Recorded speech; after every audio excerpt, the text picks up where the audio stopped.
All right, we got action. We're gonna try something new tonight. All right, right here. Let's see. All right, let's see. Let's see how it works. All right. Yeah. We're gonna try something new tonight, man. I'm always into trying something new. And that's what you gotta be about, man. Trying something new. Nothing wrong with it. let me go ahead and make sure I make this clear with clarity. When I say try something new, I don't mean go out there and try crack. Don't go out there and try perks. Don't go out there and try any of these new drugs. I'm not talking try something like that. Okay? Nothing crazy. I'm just saying, man. Everybody set their camera up a certain way. I want to try something different. So ain't nothing wrong with being different. But that brings us to our discussion tonight. What do we really know about Jesus? The name, the person, everything about Jesus. What do we actually know about Jesus? What do we know? What was passed down to us from our grandparents, great grandparents, their great parents passed it down onto them, and it came to us. But outside of that, what do we know about Jesus? You know, there's a lot of stories that I've heard about Jesus. I've heard that Jesus was an Egyptian. I've heard this. I don't know if you've heard this, but I think it sparks a good conversation for dialogue back and forth. I mean, it's not hard for me to believe that the person who they're calling Jesus could have been an Egyptian, because when he was a baby, I told you, there's a story where it says, the way it's written in the Bible, there's a story that says an angel came to his father, gave him a dream. They told his father Joseph to get up and take the woman and the child and flee into Egypt. And if you follow the life of who they call Jesus, there's a big chunk of his life that's missing, that you don't see. You see him being a baby, them trying to kill him, they flee to Egypt, and then he pops back up on the scene at like 12, where he's arguing in the temple with these older Pharisees, Sadducees, doctors, and stuff like that. And then he go missing again. Next time you see him, he comes back, he's 33 years old. So there's always been a big skepticism around this whole Jesus character, this whole Jesus guy, the name of this guy, and his identity, his color, things like this. It's not hard for me to believe that the person who they're trying to say name is Jesus. I believe he was an Egyptian. Ooh, why would you say that? Like I said, when he was a child, it was a dream given to him, and according to the story in the Bible, and they had to flee into Egypt to hide with the child. And then there's been talks of I don't know how many of y'all may be familiar with what they call the Aquarian doctrine of they talk about Jesus.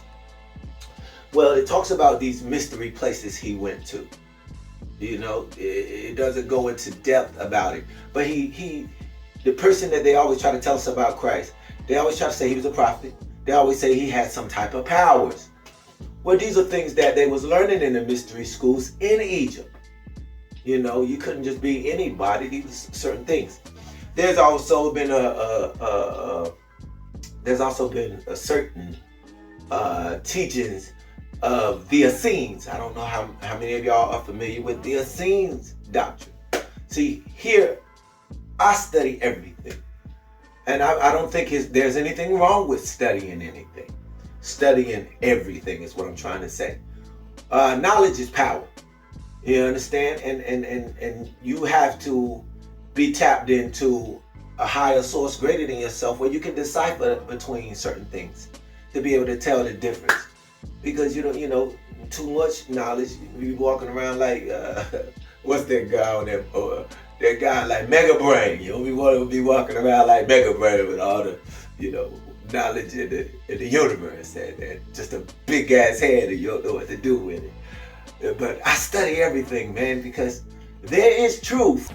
Marcus Garvey once said that a people without the knowledge of their past history, origin, and culture is like a tree without roots. Dele, your book, A Slave Ship Called Jesus.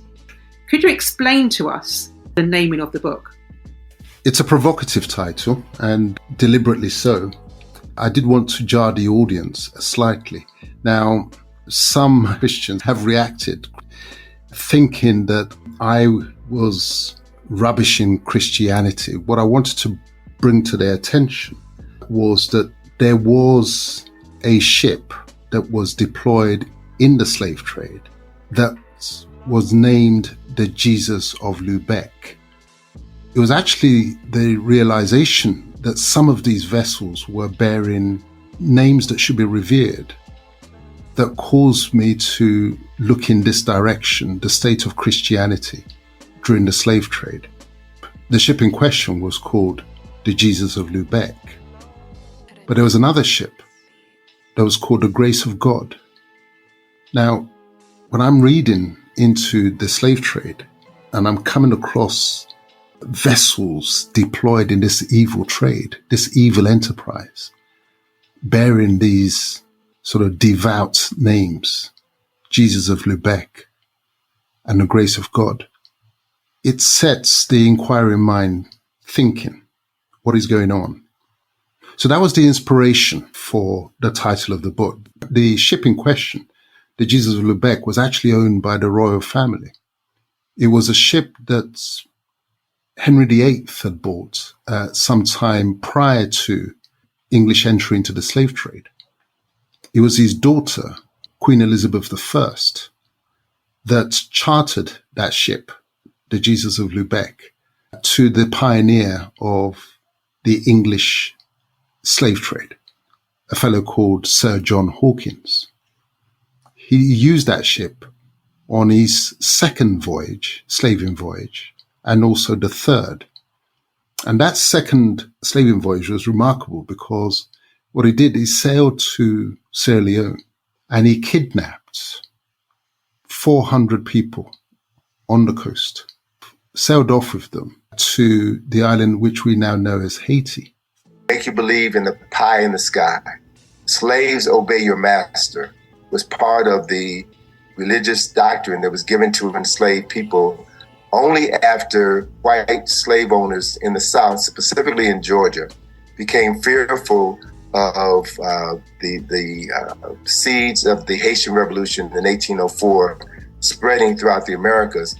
They decided then that it was time to introduce African people to slavery. Prior to that, it was illegal for Africans to be Christians. They didn't believe that Africans had a soul. Pope Eugenius IV in the 15th century issued a papal bull, which gave Portuguese and then Spain permission to steal Africans because the Pope said that Africans had no soul. They're not human beings. So we have to understand first and foremost the role that religion has played in the establishment of the slave trade, which lasted for 444 years. Matter of fact, just recently, the Church of England has issued a paper apologizing for their role in expanding the slave trade. The British were the most financially successful enslavers on the planet. They made more money than any other European nation selling African flesh. And the Church of England has just recently acknowledged that and said that they're going to pay some form of reparations, right? So the reality is the religions of the Abrahamic faith, Judaism, Christianity, and Islam, were derived from spiritual traditions that originated in the Nile Valley at least 2,000 years before Abraham was born. Regardless of how people see it, there's truth in everything.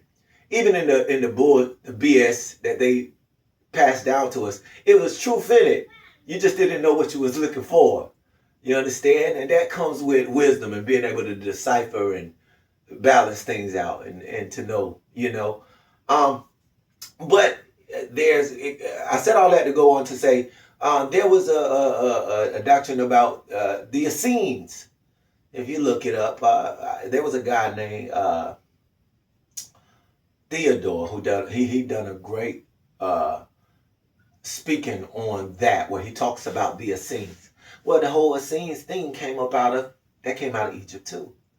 A lot of people don't know that. And when you go deeper into learning all these doctrines about who they called Christ or Jesus, you kind of find out that he was an Essene, which would have been one of the mystery schools. It's a lot. But let's go deeper. It don't just stop there. There were stories where they talk about back in slavery, where they spoke about a slave ship that was called Jesus. Oh wow. I know that got a hit real hard right here. Because a lot of people never wanted to accept that. They say, you're talking about Jesus. They was always waiting for Jesus to come back, Jesus to return. Because the ship that most of them had got put on, right? It was called the good ship Jesus, or some call it the Jesus of Lebec. But it was called the good ship Jesus. And they was always waiting for the return of Jesus to come back and get them and take them back to where they came from. Oh, it's a deep story, man. We going into all of it now. And there he sold them for a handsome return. And when he got back to England, the trade which the Queen, Elizabeth I, had initially frowned upon and condemned, all of a sudden she was converted to the enterprise. So this was the background to the title of this book, the provocative title, A Slave Ship Called Jesus, because it challenges us to think about the state of mind of those who were engaging in this trade.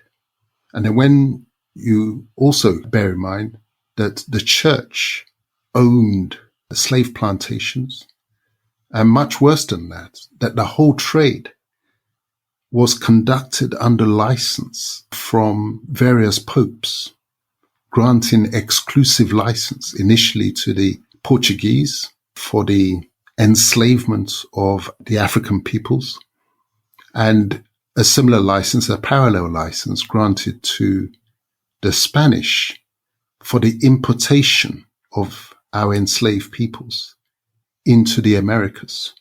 Persons met their captors. Leave. And so without going into a long history of that, the purpose of religion, as it has been presented to us here in America by the very same people who stole us, enslaved us, lynched us, raped us, they taught us how to cultivate a relationship with God. Now, if they were true Christians, true followers of the faith, and had not violated one of the 10 commandments, thou shalt not steal, we'd be having this conversation under a mango tree somewhere in the west coast of Africa, right? So religion has been used as a tool to subjugate the subjugated. Like I said, what do we really know about Jesus? What do we really know about the name? What do we really know about the person? And if, like I said, if you was to go on and to look back, there's a lady. Her last name is Einhorn. She wrote a book called A Shift in Time. And man, I'll be honest with you, I'm so glad she wrote the book, because I've come to understand that same principle that how she broke it down, and she broke it down beautifully. And you're going to see certain parts where they were speaking about the person whom they called Christ or Jesus. They spoke of him as being an Egyptian. And that's not hard Man, that's not hard to believe at all. I don't know why anybody would try to even fight that. That's not hard to believe that he could have been an Egyptian. It's really not. And that was that if there weren't any messianic leaders mentioned in the Jewish realm at the time of Jesus in Josephus' writing, there were plenty of them before and after, in the time of rebellion. This was a period of rebellion, the first century. But there was one rebel, one messianic leader in particular that I sort of kept coming back to, this looks awfully similar to Jesus. And that is a rebel leader by the name of the Egyptian, that Josephus describes as being active in the time of Felix, which is in the 50s. We're talking around 20 years after Jesus is supposed to have been crucified, if he was crucified in the time of Pilate. And the similarities were, they were very clear. I mean, he came from the wilderness to Jerusalem. He preached on the Mount of Olives, like Jesus. He had a great following on the Mount of Olives, and he was saying to people that he was going to tear down the walls of Jerusalem, or that the walls of Jerusalem were going to be torn down, as we see also in the New Testament. And he was defeated in the same place as Jesus. He was defeated on the Mount of Olives, but there were three clear differences, of course. First of all, it was the wrong time. It was 20 years too late. Second of all, he was not crucified. What Josephus writes about the Egyptian is that there was a huge battalion of Roman soldiers that were sent out by the Roman procurator, Felix, against the Egyptian and his followers on the Mount of Olives. And a lot of them were killed and a lot of them were crucified. But, Josephus writes, the Egyptian escaped out of the fight and was not heard from again. Misunderstood what you're saying. Instead of, is she saying Jesus is the Egyptian from Egypt? It's like, no, she's talking about a character. She's talking about a person that's living in the middle of the first century. And I mean, that's obviously also a parallel, since Matthew says that Jesus came from Egypt when he was a child. But the very strange thing is that he comes from Egypt as a child at the same time as John the Baptist starts preaching in Matthew. It says, at that time, John the Baptist started preaching on the River Jordan, and they are the same age, so how could he come as a child? Now, the whole thing with Jesus having been in Egypt is something that has traveled through Jewish history for centuries, and it's mentioned in the Talmud. It's mentioned also by Celsus, who wrote very early. He wrote in 175. He was not a Jew, but he was probably getting his information from Jews, and he said very clearly that Jesus was the son of a poor woman and a Roman soldier by the name of Pantera, who, because of his poverty, traveled to Egypt for work as an adult, and came back, filled with magical knowledge. So this came from, he was Greek, Celsus, who wrote this, and he was actually quoted by Origen, who was a church father. So this is a very early source, basically placing Jesus in Egypt, not as a child, like Matthew says, but as an adult. And there are several other, it says there are several sort of church individuals attached to the church who through the ages say the Jews call him the Egyptian destroyer, the Jews say he came from Egypt. So this is sort of something that has traveled in sort of the parallel history. But the one you're picking up here is from Jewish War. That's a little sort of more negative. Do you also have, we can read both of them, but do you also have the one from Antiquities? Because he spends quite a lot of time on the Egyptian. We can start with this. So he says, he calls him a false prophet, which is stronger words than he uses in his other works, Antiquities. So he writes, Josephus, there was an Egyptian false prophet that did the Jews more mischief than the former, for he was a cheat and pretended to be a prophet also, and got together 30,000 men that were deluded by him. These he led round about from the wilderness to the mount which was called the Mount of Olives. He was ready to break into Jerusalem by force from that place, and if he could but once conquer the Roman garrison and the people, he intended to rule them by the assistance of those guards of his that were to break into the city with him. Okay. There came out of Egypt about this time to Jerusalem one that said he was a prophet, and advised the multitude of the common people to go along with him to the Mount of Olives, as it was called, which lay over against the city and at the distance of 5 furlongs. He said further that he would show them from hence how, at his command, the walls of Jerusalem would fall down. And he promised them that he would procure them an entrance into the city through those walls when they were fallen down. Now when Felix, that's Procurator Felix, was informed of these things, he ordered his soldiers to take their weapons and came against them with a great number of horsemen and footmen from Jerusalem, and attacked the Egyptian and the people that were with him. He also slew 400 of them and took 200 alive, but the Egyptian himself escaped out of the fight, but did not appear anymore. So that's from Jewish Antiquities, which is a later text by Josephus. So now, maybe we should say this also, that if one accepts a time shift, and the question is, why would one believe there is a time shift? Maybe I should address that. As you could see from the previous slide, Josephus hates the Messianic leaders, and he hates the rebels. He calls the Egyptian a false prophet. I mean, he has reasons for hating them. I mean, they were fighting on the same side in the Jewish war, but he then moved. He became he became a Roman, basically. He went to the enemy, Josephus. And so for that, and perhaps other reasons, he couldn't stand the rebels and their Messianic leaders. And he certainly was very negative with regard to the Egyptians. So the only reason I can think of that you would want to move everything 20 years later, or rather earlier, from the 50s to the 30s, is to not have a competing account. And Josephus was very, very famous in his own time.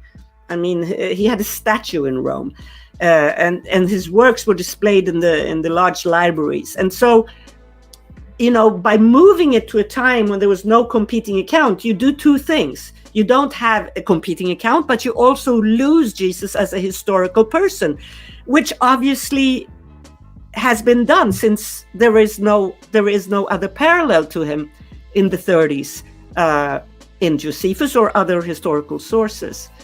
Now, so if one accepts that there is a time shift like this of about 20 years, and if one accepts that there really was a battle, which actually the Gospel of John says, that there was a spera, 1,000 soldiers, at least the paper strength of 1,000 soldiers, coming up to attack, or coming up to arrest Jesus on the Mount of Olives. Then there's only one difference remaining, and that's the crucifixion. And here we come to the interesting story of Barabbas, because Barabbas was a rebel leader according to the New Testament, according to he's mentioned in several Gospels, and he was going to be crucified, but as Jesus was going to be crucified, Barabbas was let go, and he was not crucified. Now, in Matthew, Barabbas has a first name, and his first name is Jesus. His name is Jesus Barabbas in Matthew. And what does Barabbas mean? Well, Bar means son of, and Abba means father. So the name of Barabbas, according to Matthew, is Jesus, son of the Father. So Jesus, son of the Father, escaped out of the fight, or escaped out of being crucified, whereas Jesus of Nazareth was crucified. And what one can see, if one looks at them next to each other like this, is that Peter, Saint Peter, also seems, if John the Baptist seems to have a very strong parallel in Theodos, and if Jesus seems to have a very strong parallel in the Egyptian, then Saint Peter also has a very strong parallel, but with a much later figure. He's called Menahem, and he was a messianic leader at the very beginning of the Jewish war. And what's interesting is that almost all of these messianic movements that you find parallels to are in connection with the Sicarii, which are, the knife men. And Menahem actually went to Masada, which is a rock in the desert by the Dead Sea, which is, if you have to read this, and you see parallel after parallel between these two texts, and if they are correct, and they're hard to sort of dispel or throw away, then Menahem and Peter is the same person, and Peter's name, of course, means the rock. But people have to read this themselves. But it's not cut out. It's actually it's consecutive writing in the Acts and in Josephus's two books. It's just cut. To be placed next to each other. But it's not jumbled or anything.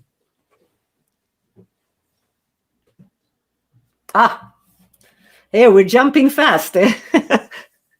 Okay, so shall we end with this? Because I actually have that's to. fine. So the question is, I have a whole chapter in the book and also in the article, which you find online. It's called "Jesus and the Egyptian Prophet" is the article. And it was I presented it at the Society of Biblical Literature annual conference in Chicago in 2012. So it has a whole chapter of what are the arguments against the time shift. And I bring up and when I presented at the Society of Biblical Literature conferences, I was at several of them. The people in the hall always put up these arguments that are, very valid arguments. And I sort of address them.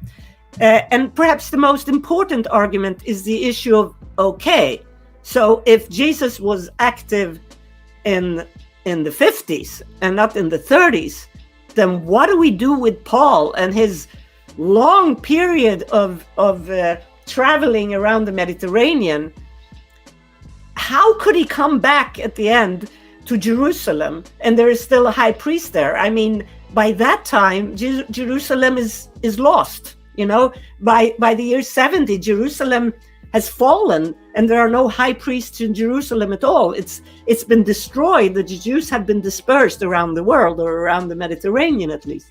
So how does it fit time-wise? And in that chapter, I address this issue that actually, it takes too long to go into the details here, but basically if you compare the two main texts of Paul, which is the Acts of the Apostles and his letters, you see that there is a period of empty space of about 17 years that's put into the text. So it's sort of prolonged. It will take too long to go into it here, but it still does. So that makes Paul's, when basically it puts many of his travels in around the Mediterranean after his final trip to Jerusalem.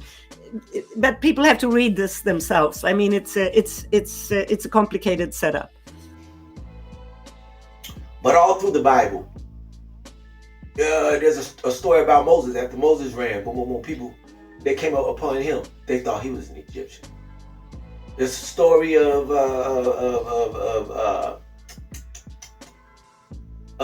Paul. He was somewhere, and they came upon him, and they thought he was an Egyptian. He was mistaken for an Egyptian. So it's clear that those Egyptians back then in ancient Kemet those people was black. And it was getting them mixed up with the so-called people of, you read it in these books, which these books got their origin from somewhere. It just so happens that they happen to get majority of their stories come out of black Egypt. And I hate to say it like that, but man, nowadays this is how you got to talk to these people to differentiate so they can understand.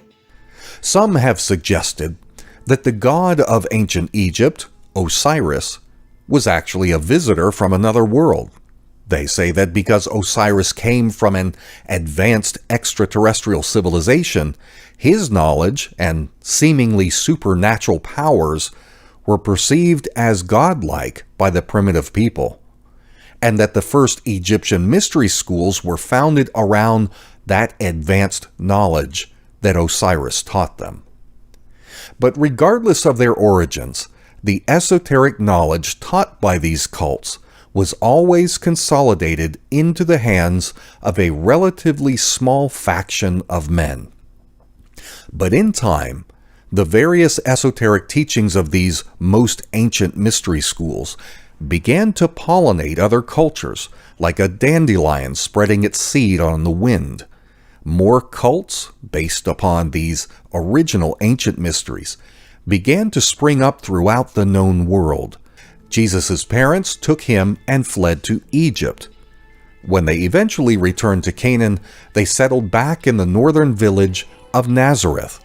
Nazareth was also home to many members of an ancient mystery sect known as the Essenes of our land. And here's this passage. The European voyagers, when they first visited the coasts of Western Africa, found there, for the most part, a quiet, peaceable, and contented people, basking in the sunshine in harmless idleness, unprovoked to make war upon one another, because they had nothing to desire, and receiving strangers with the unsuspecting truthfulness which is observed in the birds and animals of new countries, when for the first time they come in contact with man. So that was the state, or the true state, of the west coast of Africa. It was peaceful. They had nothing to fight each other for. And that's what left us exposed to the horrors of slavery and enslavement. Because, as I said, after those early reconnaissance visits, seeing the laid-back condition of our way of life, which was a product of the abundance of nature. These were blessed lands with ample food and other means of sustenance. So we had nothing to struggle for.